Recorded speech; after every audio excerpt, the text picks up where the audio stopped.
Welcome back, on Gaming. This is Devin, and a couple of games that are very interesting to look at together would be Hogwarts Legacy and Forspoken. I sort of see them as being on the same coin, just because on one side of that coin you have a really good game, sold very well, probably is going to be one of the highest selling games this year. While on the other side of that coin, you have a game that sold miserably, almost, I would say, even nowadays, forgotten by gamers, and potentially is being found in landfills now. And I put them both on the same coin just because they both sort of got the same kind of attention around them, or the same people giving them attention. So that's why I sort of find these interesting. And then also, these games both came out, I believe, a week or two apart, and they were both heavily pushed by Sony. One was a PlayStation exclusive, while the other one, I believe, had marketing exclusivity with Sony. And they both might have even had a state of play dedicated to them, I think.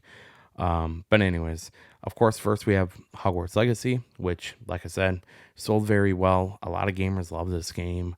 It did for gamers. It checked all the right boxes for this, for what they wanted. Didn't necessarily have to check, certain boxes, like other games typically do, or just a lot of media in general nowadays has to. But I mean, it checked the most important box, which is being a game or an enjoyable game. Then, with that being said, of course, you had a lot of people trying to boycott the game, trying to shame people that were trying to buy the game. You had people going after them on Twitch and YouTube, and just a lot of childish stuff. That's on one side of the coin. Then we have the Forspoken side, which, of course, with Forspoken, sold very poorly.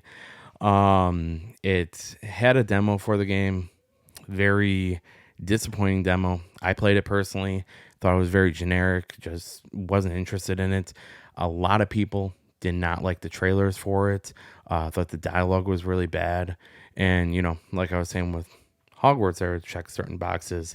This one checked certain boxes as well.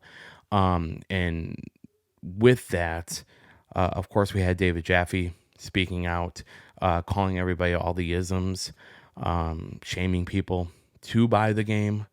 And, you just had a lot of that by media as well.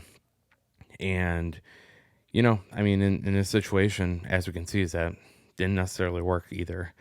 And that's sort of the thing that's interesting about both of these games, too, is that you had a lot of loud voices, whether it was supporting one game or, um, you know, boycotting one other one. And you would have thought that, I guess, looking at Forspoken, that those people would have bought this game. That if there was so many numbers of these people, they would have all bought in Forspoken. But it's sold horribly.